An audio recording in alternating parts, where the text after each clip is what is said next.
Bon, alors, en attendant Ruelle, moi, ce que j'avais vu, c'était un truc assez intéressant pour le coup.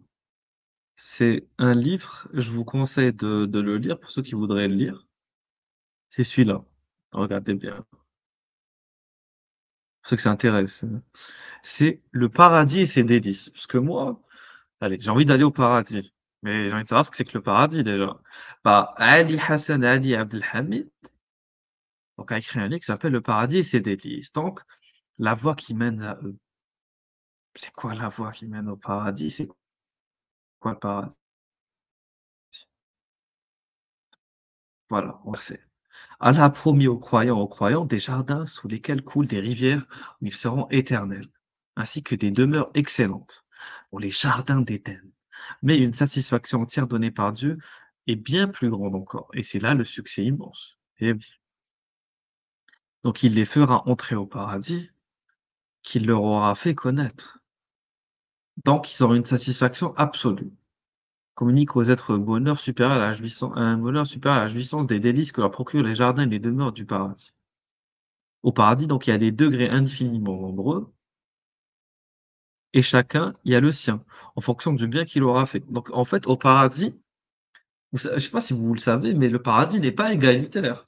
Parce que oui, le paradis, c'est de la méritocratie. Donc, en fonction des choses bien que tu auras fait dans ta vie, ton degré de piété, tu auras pas le même statut, tu auras pas le même degré de paradis. Il y a des niveaux, évidemment. Et puis quoi encore? Qu'est-ce que vous croyez? Vous croyez que ceux qui ont quelques salettes, de temps en temps, quelques jeûnes, ils vont avoir le même paradis que celui qui, a fait le martyre pour Allah? Jamais de la vie, jamais de la vie. Qu'est-ce que vous croyez? Le firdaus, c'est pas donné à tout le monde. Ah bon, donc, bon, on s'en fout de la préface, vous allez me dire, mais on s'en fout de la préface. Non, non, non, donc la demeure, les rivières, voilà. OK.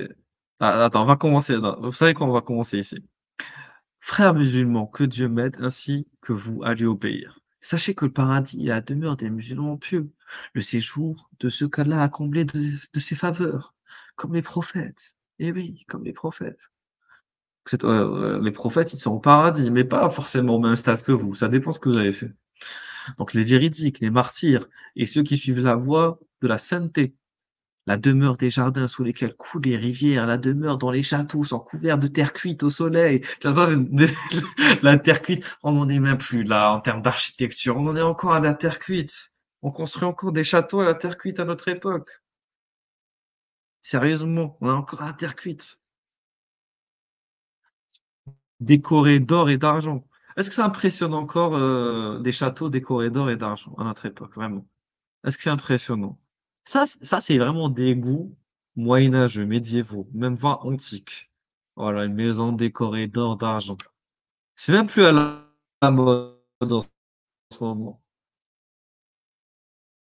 Voilà. C'est dépassé l'argent et l'or maintenant. C'est dépassé. Un confort optimal, des par exemple des cuisines high-tech et cetera, par exemple. Qu'est-ce qu'on s'en fout d'avoir, une maison en or ou en argent ou qu'elle soit en terre cuite? Donc, dans la terre glaise et du musc à l'odeur forte et le musc, pour ceux qui ont déjà senti, après ça, c'est du musc paradisiaque, hein, donc, c'est pas la même chose qu'ici. Mais disons que c'est similaire, allez. Le musc, c'est pas forcément surtout le musc qui a une odeur forte, c'est pas forcément quelque chose d'agréable à sentir.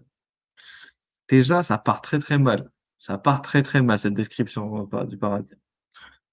Ensuite, heu, qu'est-ce qu'on va trouver là-bas? Ensuite, ça parle de perles, de rubis, de safran. Vous savez ce que c'est que le safran ou pas? Pour ceux qui connaissent rien au safran. Est-ce que vous savez ce que c'est que le safran? Vous savez ou pas? Donc le safran, c'est une épice déjà. Pour comprendre où on qui se trouve, à l'origine, elle vient de Crète, donc d'une île grecque. C'est l'île de Candie et elle a été ensuite, propagée dans tout le Moyen-Orient. Voilà. Et donc c'est une épice qui est très utilisée, Elle peut être utilisée aussi dans la coloration de vêtements, par exemple. Elle est utilisée aussi contre, certaines, comment on appelle ça? Elle est utilisée dans la production et le commerce, déjà, en tant qu'épice pour, culinaire, donc dans un usage culinaire aussi. Mais c'est quoi déjà le truc? Mais c'est aussi par préparation de confiserie, voilà, aussi, ça c'est vrai. Et j'ai aussi un usage médicinal, voilà, parce qu'elle a permis, déjà pendant l'Europe médiévale de lutter contre différentes maladies, comme des maladies infectieuses notamment, comme la scarlatine, la variole, donc le rhume, et cetera. Donc, elle a permis de lutter contre même des maux donc, gastriques ou cardiaques. Donc on trouve dans des traitements comme ça, même actuels. Donc on va dire que c'est un produit actif, très, très, très intéressant à tous les points de vue. Voilà. Que ce soit du point de vue de la consommation, culinaire, alimentaire, que ce soit du point de vue médical, que ce soit du point de vue, donc de la coloration, par exemple, de vêtements. Mais par contre, en termes de couleur, c'est pas voilà quoi, c'est un couleur jaunâtre, bizarre. Donc c'est pas forcément magnifique en soi, ça dépend des goûts de chacun. Ouais, tu comprends que ça a pu impressionner des populations de l'Antiquité et même, de l'époque médiévale, un produit qui a autant de propriétés, donc bénéfiques pour l'homme. Il y a pas de souci. Bon, moi je comprends très bien et jusqu'à maintenant, c'est un produit qui continue à avoir des propriétés extraordinaires pour les hommes, les humains. Mais c'est bon, même si même au paradis, on va retrouver du safran, est-ce que le paradis est aussi exceptionnel que ça? Je ne pense pas, hein. Parce que d'un côté, on est censé trouver des choses exceptionnelles et de l'autre côté, on trouve du safran, des rubis. Voilà quoi, c'est bon. Même maintenant, c'est dépassé, le concept d'avoir des rubis, du mus, de l'or, de l'argent, c'est bon, faut passer à autre chose. Bon, le paradis donc est par Dieu à la fois une lumière resplendissante, une myrte, qui ondoie, une rivière permanente, des fruits, des légumes et de belles épouses. Des fruits et légumes, on est où là? On est au marché de Bebzouar, on est où là? On est où? Sérieusement. Ah là là. Le mot arabe correspondant, traduit par ce mot, veut dire littéralement fleur odorifiante. Il s'applique ici au paradis. Voilà. Ces 2 mots donc rendent, à plus forte raison dit, l'idée de la joie et de la paix portée à l'excès.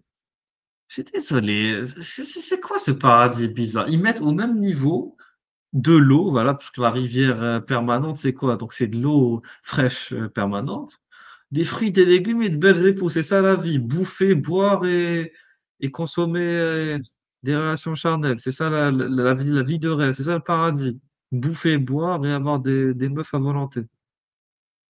C'est tout, c'est-à-dire que vous imaginez l'aspiration d'une vie de piété, d'élévation spirituelle, d'une recherche intellectuelle approfondie, d'une dévotion religieuse, sans entrave, sans limite, sans, contrainte, d'une totale, voilà, des dévotions au divin.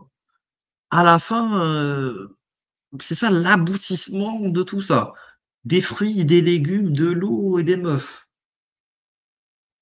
C'est tout, c'est ça le l'ultime, apogée, hein, l'apex de la piété humaine, de la spiritualité, de la religiosité. C'est ça l'ultime récompense. Un truc basique. Boire, bouffer et copuler, c'est ça en fait. C'est juste ça. C'est ça le paradis. Bon, je suis désolé, mais c'est ça quand vous connaissez l'expression vendredi rêve, moi ça me vend pas du rêve tout ça. Donc au paradis se retrouvent des serviteurs qui jouissent d'une vie aisée, se nourrissent, mais ne se mouchent ni n'urinent. Ce qui exalte d'eux est plutôt du muscle. Il y a une obsession pour le muscle. Je suis désolé, c'est bon, c'est trop. Sont ici également ceux qui rient et ne pleurent jamais, qui restent et ne repartent pas. Donc, ok, qui vivent et ne meurent jamais. Bah oui, t'es déjà mort. On y voit aussi des visages resplendissants de lumière, riants et pleins d'optimisme. S'y trouve également Ruyen n'est pas revenu. Ruyen, t'es là? Oui, oui, je suis là, hein. Pas revenu. Allô? Alors, je continue. S'y trouve également Allô, allô? que la beauté évidente des houris, aux yeux chastes, des faits ininterrompus, bien sûr, les houris toujours, on met un peu de houris dans les descriptions. Il y a une certaine présence divine qui se dévoile ou les glorifie. Voilà. Donc, qui Ouais, exalterait au point que cela coule, quitte le paradis et vont ailleurs. Les vainqueurs les glorifient successivement. Ok, ça, c'est les notes de bas de page, ça sert à rien de lire. Tout ce qu'un œil n'a jamais vu, tout ce qu'une oreille n'a jamais entendu, et enfin, tout ce qui ne s'est pas présenté à l'esprit humain. Ah, mais le problème, c'est que d'un côté, il te parle de safran, d'un côté, il te parle de légumes et de fruits, d'un côté, il te parle de châteaux, et de l'autre côté, il te dit tout ce qu'une oreille n'a jamais entendu, enfin, tout ce qui ne s'est pas présenté à l'esprit de l'être humain. Bah, écoute, on sait ce que c'est qu'un le safran, ce que c'est que le rubis, on sait ce que c'est qu'un château, c'est bon. Donc, tout ça, on arrive à le conceptualiser, non? Je sais pas. C'est contradictoire ici. Tout cela a été annoncé par le prophète, du bien, de la guidance et de la lumière. Il s'agit là certainement d'une des meilleures bonnes nouvelles annoncées par le meilleur des êtres créés. Ok. Les gens de la science ont déjà jadis et récemment écrit de multiples ouvrages et divers essais traitant du paradis, de ses délices et de ses caractéristiques, ainsi que des qualités de ses habitants. C'est ainsi que sur ce sujet, j'ai voulu me conformer à leur conduite, suivre leur méthode et composer à leur manière, en résumant les écrits déjà existants, en sélectionnant certains avec le plus grand soin et ajoutant les résultats de recherche indispensables. Parce que là, on est toujours dans l'introduction, hein, sachez-le. Là, on n'est même pas encore entré dans le livre. Voilà. D'ailleurs, regarde ce qu'il dit. Dans le présent essai que voici, je ne suis pas allé au fond des versets et des sentences prophétiques traitant du paradis et de ses caractéristiques. Si je l'avais fait, le présent essai aurait été plus long et plus épais.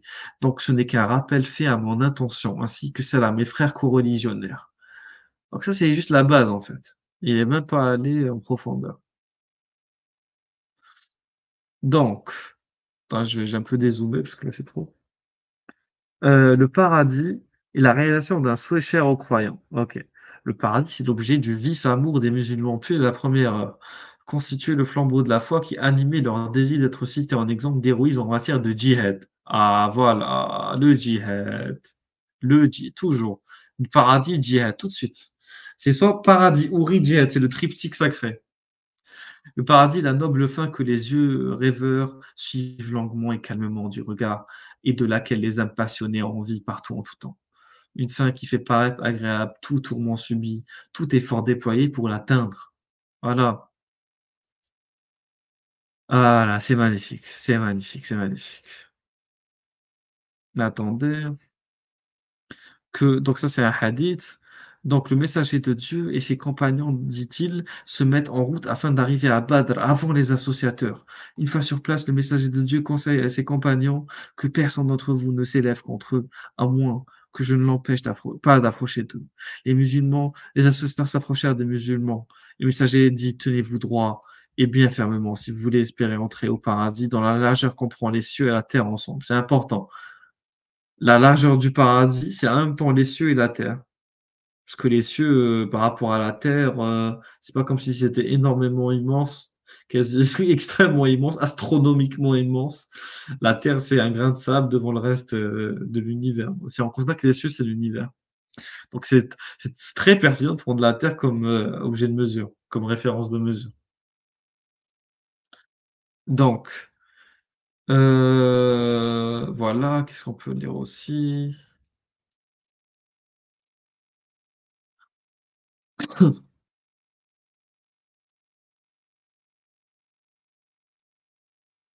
Ah, ça, c'est l'histoire des dates. Je voulais l'histoire des dates. C'est très important, l'histoire des dates. Elle est fondamentale.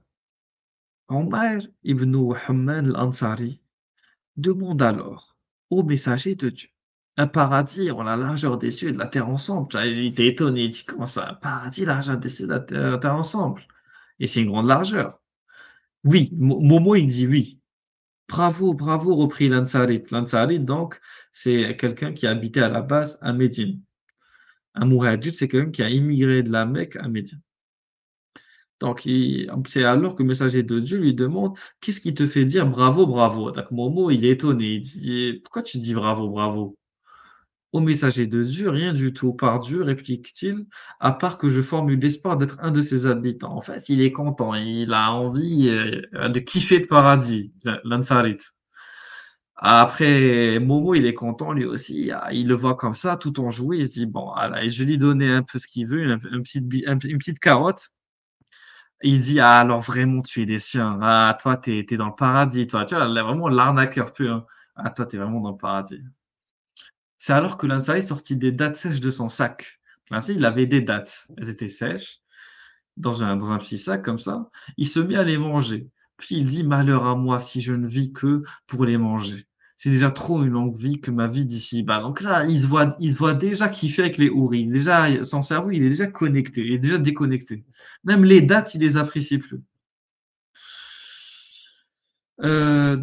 Effectivement, il jeta ensuite les dattes qu'il mangeait. Voilà, il a même jeté les dattes, ainsi que celles qui se trouvaient dans son sac, pour ne pas s'attarder à combattre jusqu'à ce qu'il fût tué. Voilà, la doctrine du djihad liée au paradis direct, faut comprendre en fait. Et ça se poursuit. Une pareille attitude fut adoptée les jours suivants. En effet, Abu Moussa al-Ash'ari rapporte, ayant présent à l'esprit que les ennemis des musulmans se trouvaient là, le messager de Dieu dit: «Certes, les portes du paradis ne s'ouvrent que sous l'effet de l'ombre des épées dégainées». Voilà. Ruyen, tu là? Ah désolé. Ruyen, je t'avais pas vu, tu parti, t'es revenu. OK. Allô? Ruyen? Allô? Ouais, tu Ruyen, m'entends? tu m'entends? Allô, allô? Tu m'entends? Ruyen, là, je t'ai rajouté. Attends, je t'entends pas. Ah, c'est bon, je t'entends. Ouais, c'est bon maintenant? Ouais, Ah, mais vas-y, depuis tout à l'heure, en fait, j'étais là, mais tu m'entendais pas, donc du coup, je me suis déconnecté, reconnecté. vas-y. Du coup, t'as vu ce que je disais par rapport au paradis? Ouais, que des fête, mec, c'est abusé. Mec, mais en fait, ça justifie littéralement la doctrine du djihad, frérot. C'est la Oui, folie. bien sûr. Certes, les portes du paradis ne s'ouvrent que sous l'effet de l'ombre des épées dégainées. Voilà. Ah, mais c'est pour ça, tu te rappelles, d'ailleurs, on peut soit remettre un petit passage de la Poste à Kafir ou passer à Mamar, mais rappelle-toi, il y avait quelqu'un qui a dit: «Ah, je vais pas dire, ce que je pense, mais t'inquiète pas», comment il a dit? «J'avance, avec mon épée derrière mon épée», ou je sais plus comment il avait dit, j'ai Ah plus oui. déjà. Que des expressions du Moyen Âge et de l'Antiquité, c'est Voilà. drôle aussi. Il faudrait retrouver la vidéo de la Posta. Je sais plus comment il avait formulé, mais une formule, mec, pouah, des références sombres. Déjà, le mec, il te parle d'une épée, mon gars. Tu sais, normalement, tu vois, on est, tu sais, un peu 2024, tout ça. Non, tu es censé parler de, voilà, d'armes un peu modernes et tout. Mais eux, non, c'est un référentiel moyenâgeux, Yarabak. Ils te parlent d'une épée. Mais mais je sais pas mec, tu sais, c'est comme on avait vu dans les reportages, les mecs de l'État islamique. Le mec, il te sort une épée, il la plante dans le sable, mec. Le mec, il est dans un délire. C'est-à-dire qu'il faut reproduire l'imaginaire, mais c'est un truc de fou quand même. C'est-à-dire que, tu vois, il y a des hadiths et des narrations où ils te disent: les mecs, ils priaient, ils avaient les épées à côté de eux.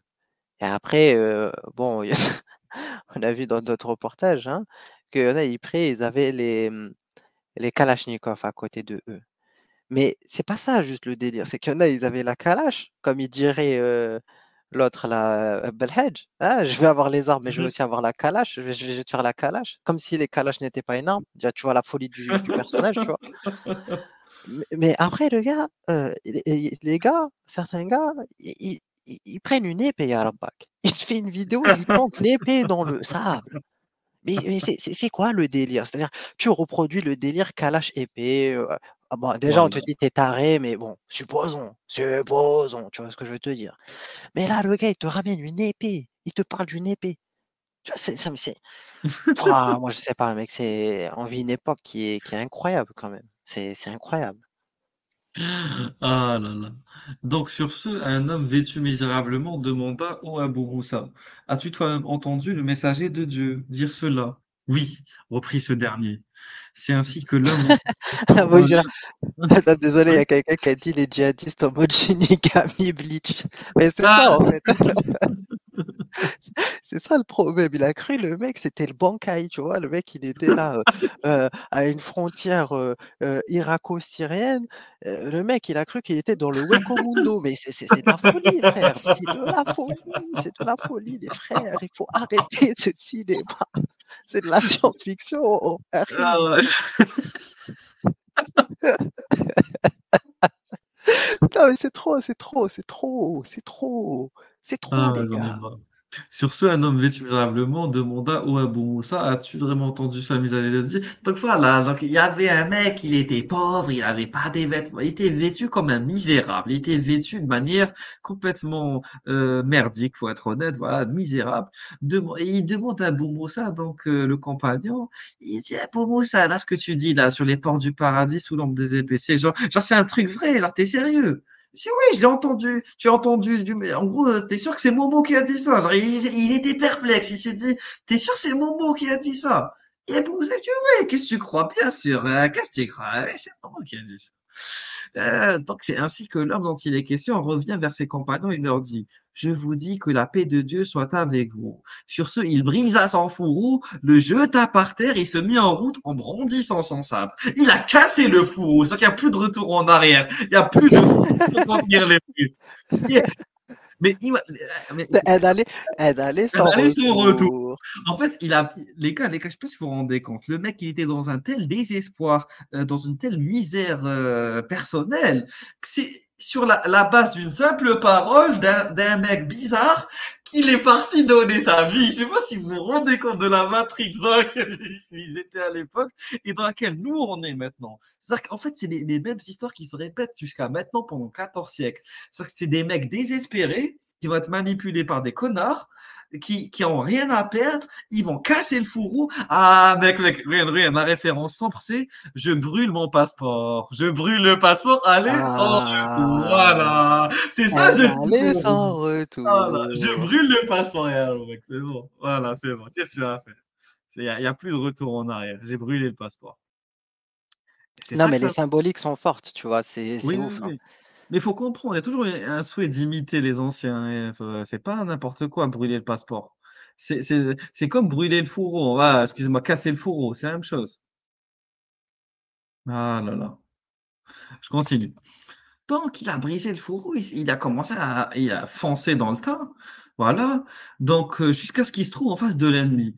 Il s'en servit excellemment jusqu'à ce qu'il soit tué. Donc, suicide. Voilà, hein, c'est un du suicide. Il fonce Ah dans le voilà, camp donc et là, on il. avait on avait déjà étudié la question des opérations, hein, qu'eux appellent Mhm. martyrs, hein, C'est ça, que c'est nous ça. qu'on appelle suicide, hein.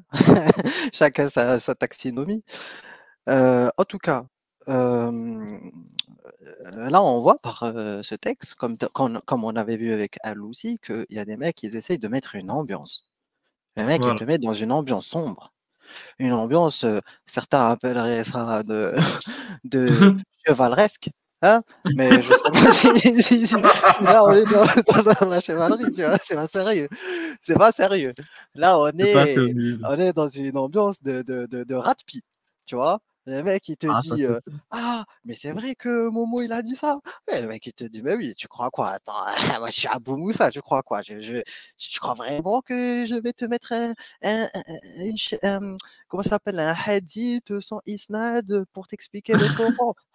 Soyons sérieux un peu, soyons sérieux. Je suis Abou Moussa, heu d'ailleurs, c'est pas lui là que Iblis est venu voir pour confirmer la Aqidah? Non, non, c'est pas lui, c'est pas lui, c'est pas certain. Que des histoires sombres et Rabbak. Mais En mais tout mais cas, oui. l'ash'arisme a perdu certains, ça c'est sûr. Ah ça c'est sûr, ça c'est sûr. Mais c'est pas le même Ash'ari, ils partagent le même nom de tribu, mais c'est pas le même. En tout Ah, cas, oui, mais quelque part, ironiquement, oui.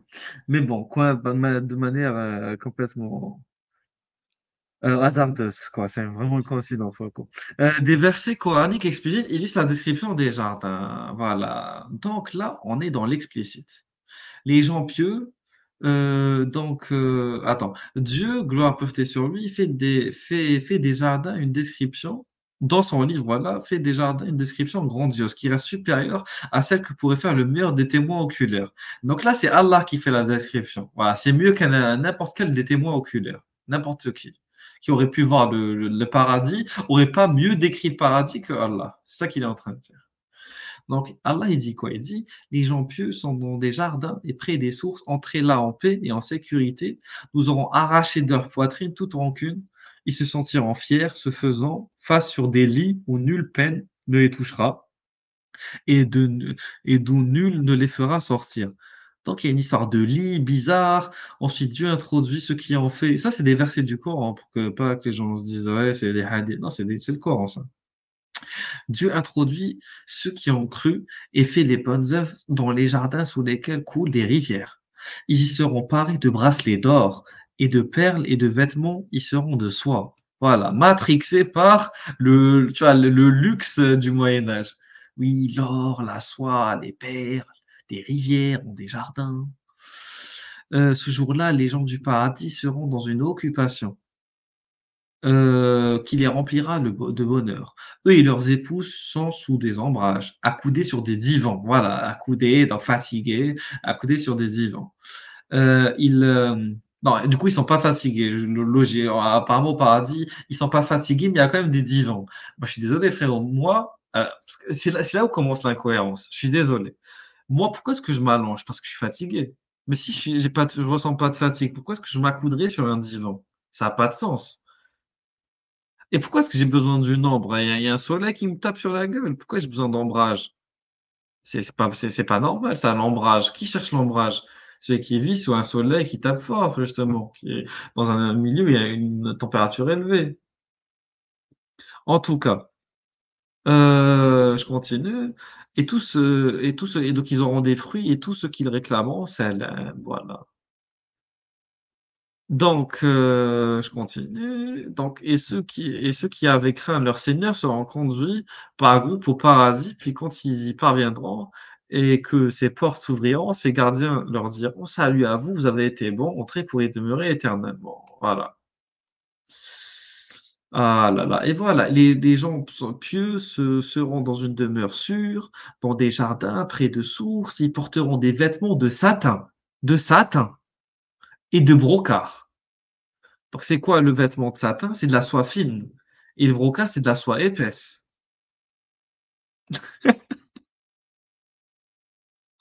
et seront face à face.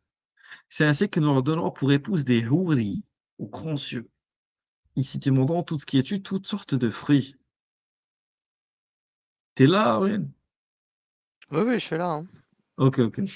Voilà, c'est ça là le paradis d'Allah. C'est ça le paradis. On peut dire encore plus et plus et plus. Et c'est toujours la même chose, des meufs, de l'or, des rubis, de la soie, du truc, des coupes, voilà, un verre rempli de liqueur de source, des jardins, des délices, des pierreries. En gros, tout ce que tu peux avoir sur terre et ce que en fait, le paradis, c'est un mélange de tout ce que tu peux avoir et ce que tu peux pas avoir. Parce que bien sûr, tu peux avoir des légumes et des fruits sur terre. Bien sûr, tu peux te marier sur terre aussi. Mais si tu es pas riche, tu peux pas avoir accès à de l'or, accès à des rubis, à de la soie, et cetera. Là, c'est ce qu'on te propose en vérité. D'avoir quelque chose que tu as déjà, mais en grande quantité, en haute qualité, et d'avoir des choses que tu n'auras jamais. Voilà. Et que tu rêverais d'avoir pour certains. Et après, parce que la notion de rêve, elle est est complètement, différente, d'une notion d'une époque à une autre. Voilà. Bon.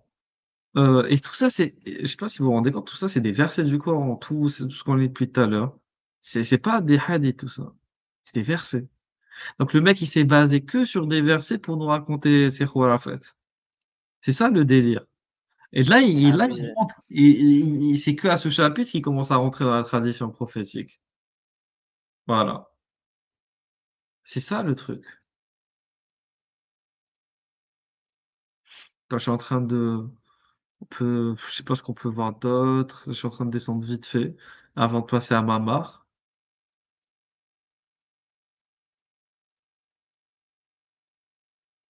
Donc sachez que si tu es au paradis, tu es âgé de 30 ou 33 ans.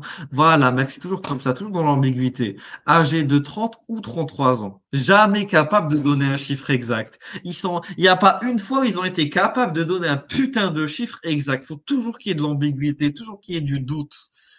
Même dans le paradis, tu sais pas quel âge tu auras exactement. 30 ou 33. Je veux un âge précis. Est-ce que c'est possible d'avoir un peu de précision ou c'est pas possible? Merde. Ont accès au paradis des gens dont les cœurs sont comme ceux des oiseaux. Donc, c'est-à-dire, en gros, ils ont de la tendresse, OK. Au paradis, on accorde aux croyants une grande capacité sexuelle. On lui demande ce qu'il pourra supporter. On lui octroie gracieusement, répondit-il, la capacité de 100 personnes. De 100 personnes.